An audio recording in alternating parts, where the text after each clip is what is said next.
Kau menenun diriku serupa gambaranmu.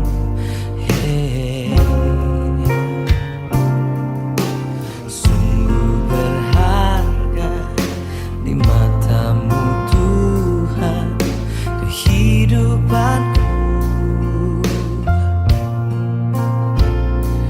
Kau membawa hatiku mendekat erat dengan hatimu. Ku mengangkat wajahku memandang keindahanmu, Yesus. Syukur bagi kesetiaanmu di sepanjang hidupku. Dan ku angkat tanganku ke tata kasih dan karunia-Mu. Tak sekalipun Kau tinggalkanku, oh Yesus, sahabatku.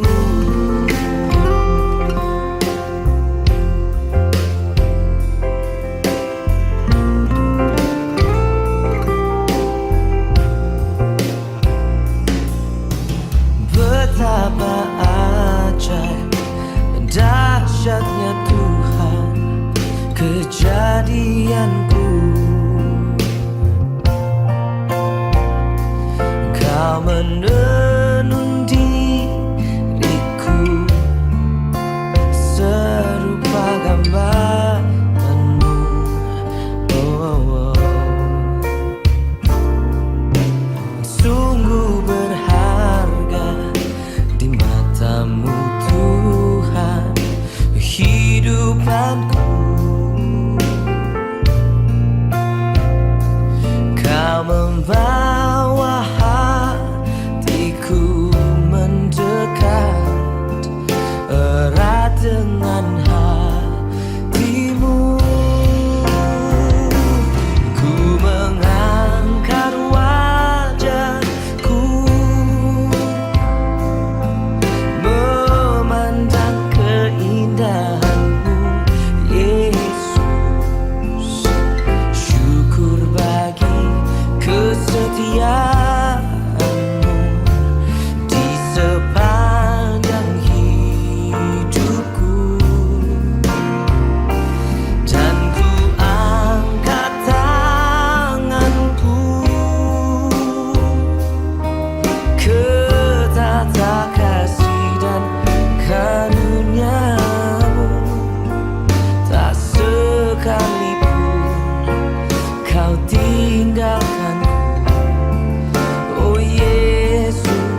Shalom adik-adik, sekarang tiba saatnya kita akan mendengarkan firman Tuhan. Mari kita tundukkan kepala kita berdoa.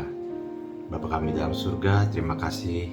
Kami naikkan pujian syukur kami kepadamu Tuhan. Sepanjang minggu ini Engkau selalu menyertai kami, membimbing kami dimanapun kami berada. Terima kasih Tuhan buat kesempatan pada hari ini.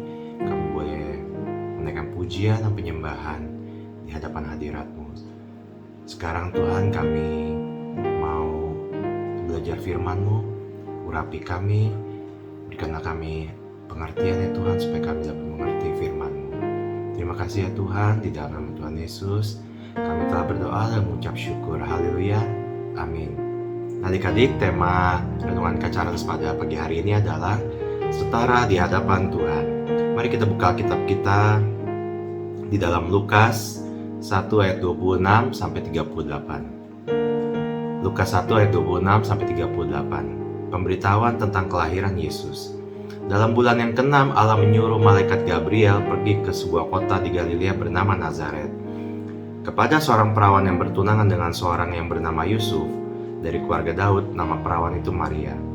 Ketika malaikat itu masuk ke rumah Maria, ia berkata, "Salam, hai engkau yang dikaruniai, Tuhan menyertai engkau." Maria terkejut mendengar perkataan itu, lalu bertanya dalam hatinya, "Apakah arti salam itu?" Ayat 30.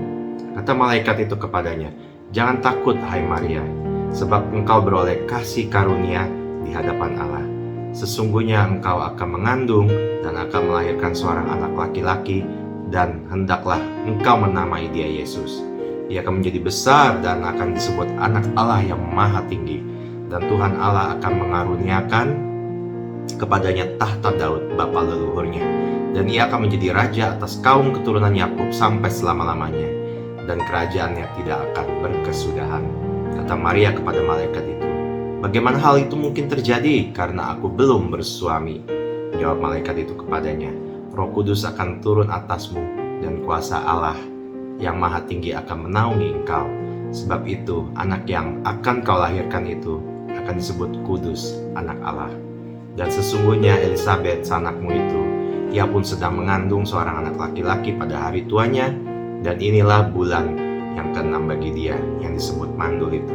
Sebab bagi Allah tidak ada yang mustahil." Ayat 38 yang terakhir, kata Maria, "Sesungguhnya aku ini adalah hamba Tuhan, jadilah padaku menurut perkataanmu itu." Lalu malaikat itu meninggalkan dia. Nah adik-adik, kita hari ini akan belajar bagaimana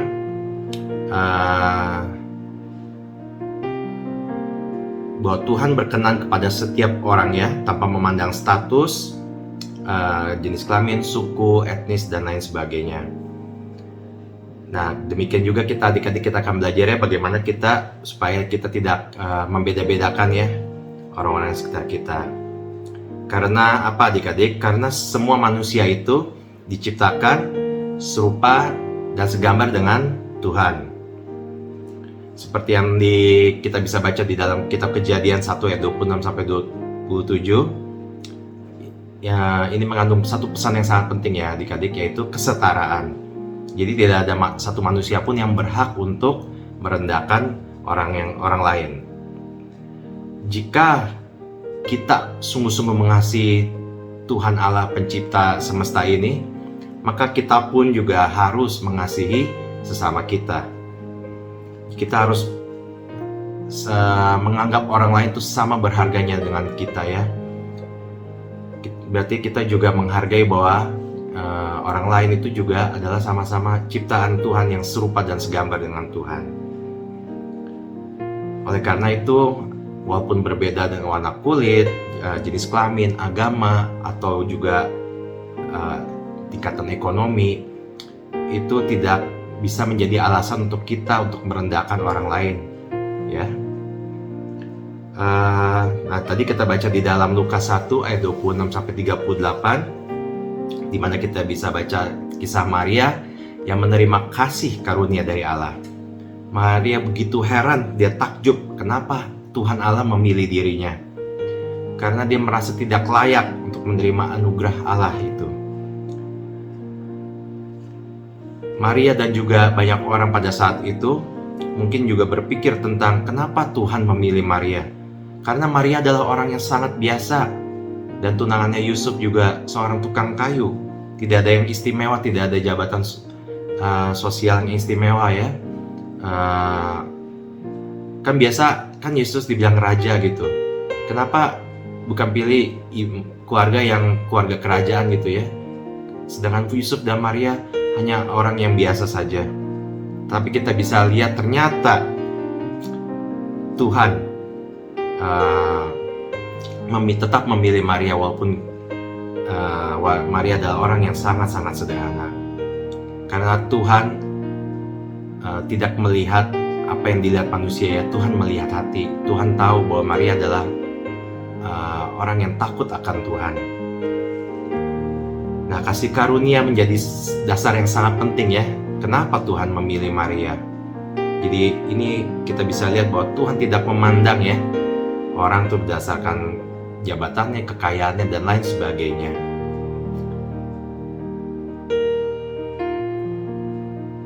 Nah, Yesus yang sebagai anak Allah yang dikandung oleh Maria, dia mau datang dan menjadi sama dengan manusia ya, menganggap dirinya sama dengan manusia. Di Filipi 2 ayat 5-8 dikatakan, hendaklah kamu dalam hidupmu bersama menaruh pikiran dan perasaan yang terdapat juga dalam Kristus Yesus, yang walaupun dalam rupa Allah tidak menganggap kesetaraan dengan Allah itu sebagai milik yang harus dipertahankan, melainkan telah mengosongkan dirinya sendiri dan mengambil rupa seorang hamba dan menjadi sama dengan manusia. Dan dalam keadaan sebagai manusia, ia telah merendahkan dirinya dan taat sampai mati, bahkan sampai mati di kayu salib. Nah, adik-adik, kita bisa baca tadi ya, bahwa Tuhan Yesus sendiri tidak memposisikan dirinya sebagai orang yang tinggi derajatnya. Ia mau rela menjadi sama dengan manusia, supaya dia dapat berinteraksi dengan orang-orang ya. Tuhan Allah sungguh mengasihi manusia, karena manusia adalah ciptaan Tuhan.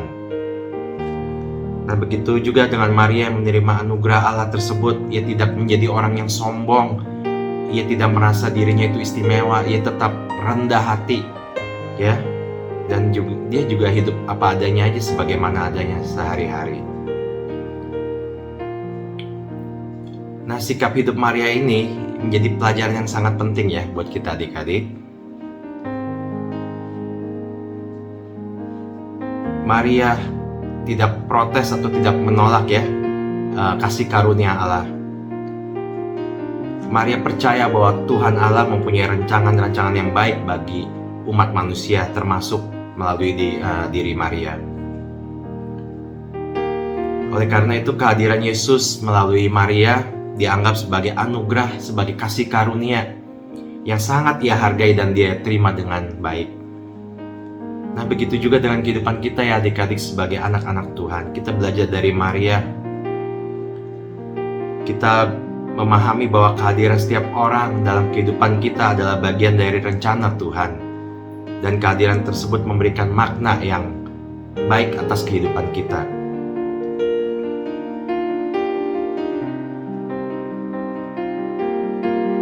Nah, adik-adik, tetapi zaman sekarang ya, begitu mudah bagi kita untuk melihat realita hidup, yaitu orang begitu membenci, orang saling mencaci, dan orang tidak peduli dengan orang lain.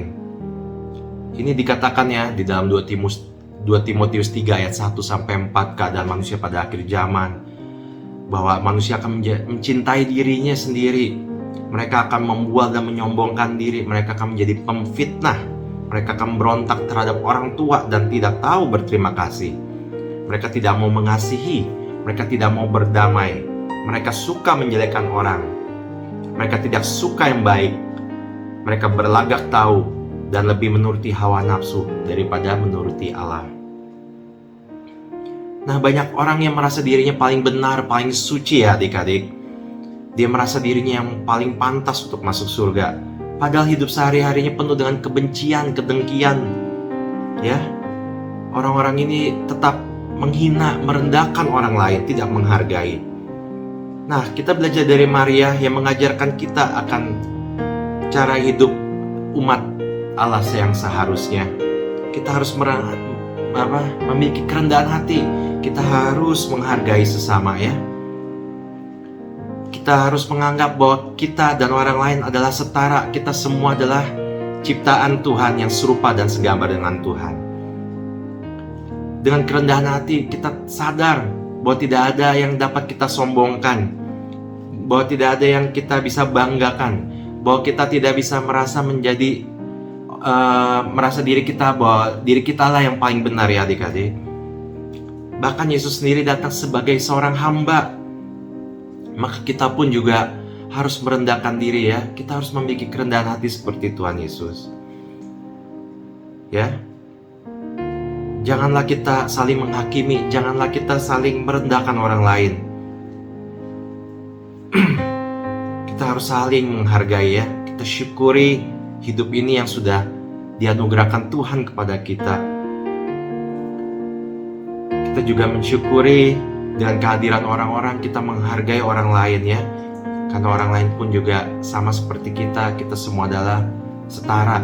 Kita semua ciptaan yang segambar dengan Tuhan.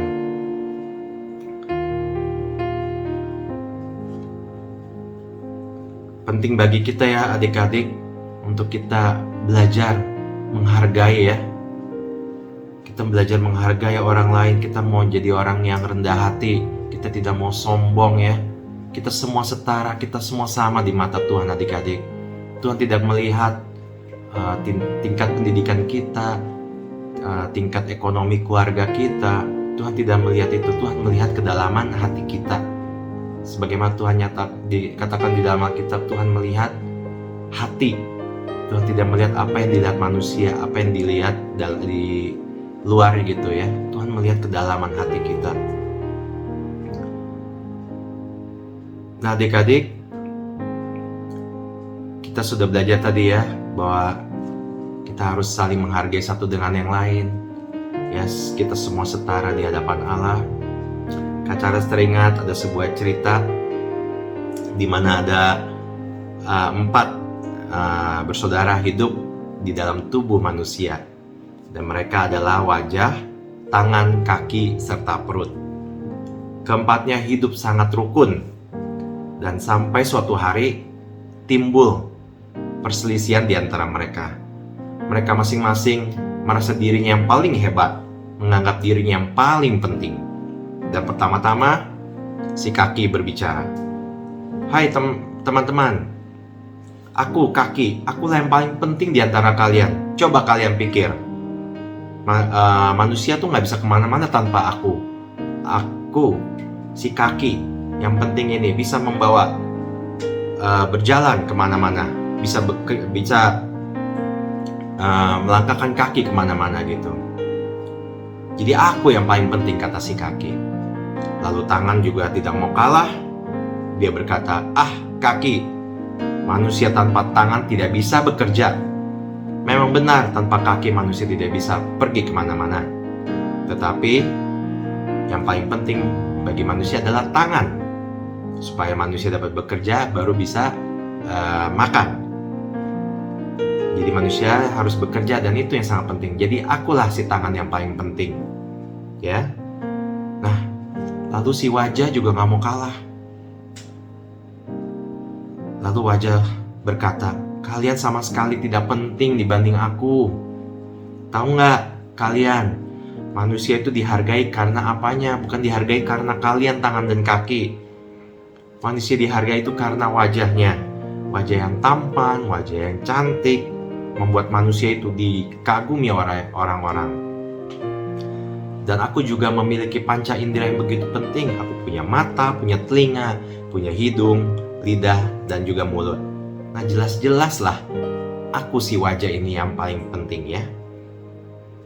Nah lalu yang terakhir si perut.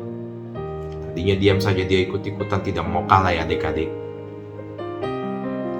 Perut berkata, aku akui kaki memang lebih hebat dari aku. Tangan lebih pintar, dan wajah lebih cakep, lebih baik.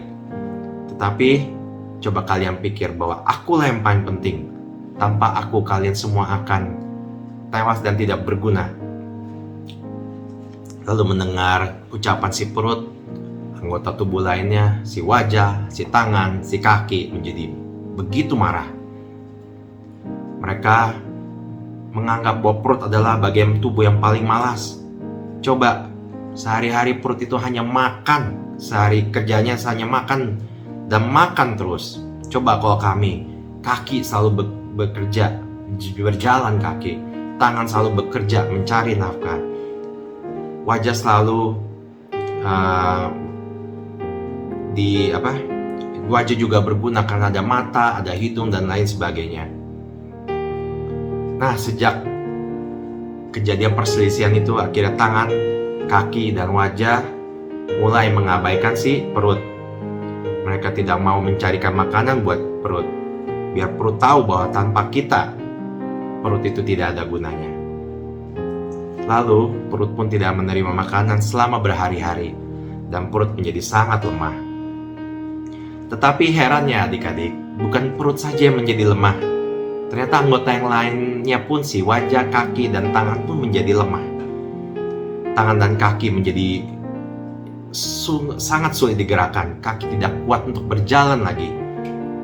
Dan tangan menjadi lemah, tidak bisa bekerja. Wajah yang tadinya tampan, tadinya cantik, sekarang meringis kesakitan karena menahan lapar dan sakit. Tubuh pun menjadi lemah, tidak berdaya. Lalu adik-adik, kaki, tangan, serta wajah menyadari kesalahan mereka. Ternyata kita tidak bisa hidup tanpa perut, kata mereka akhirnya. Maka pertengkaran pun berakhir. Bersama-sama semua anggota tubuh mulai bersatu, mereka mulai menghargai satu dengan yang lain. Nah adik-adik, di sini kita belajar bahwa kita tidak boleh merasa kita yang paling penting, kita yang paling benar, kita yang paling sempurna gitu ya. Kita penting, tetapi orang lain juga penting. Kita harus saling menghargai satu dengan yang lain. Kita semua adalah sama ciptaan Tuhan ya. Tuhan menciptakan kita semua serupa dengan segambar dengan Dia. Marilah kita saling menghargai ya, karena kita semua setara di mata Tuhan. Amin. Untuk firman Tuhan, mari kita tundukkan kepala kita berdoa. Tuhan, terima kasih kami sudah mendengarkan firman-Mu. Kami mengerti Tuhan bahwa kami semua diciptakan seturut dan segambar dengan Engkau. Kami tidak bisa menyombongkan diri kami. Kami harus menghargai orang lain.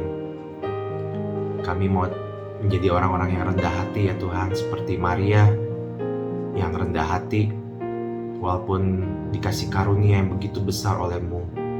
Tapi Maria tetap rendah hati, dia tetap menjalani kehidupannya sebagai orang biasa-biasa saja.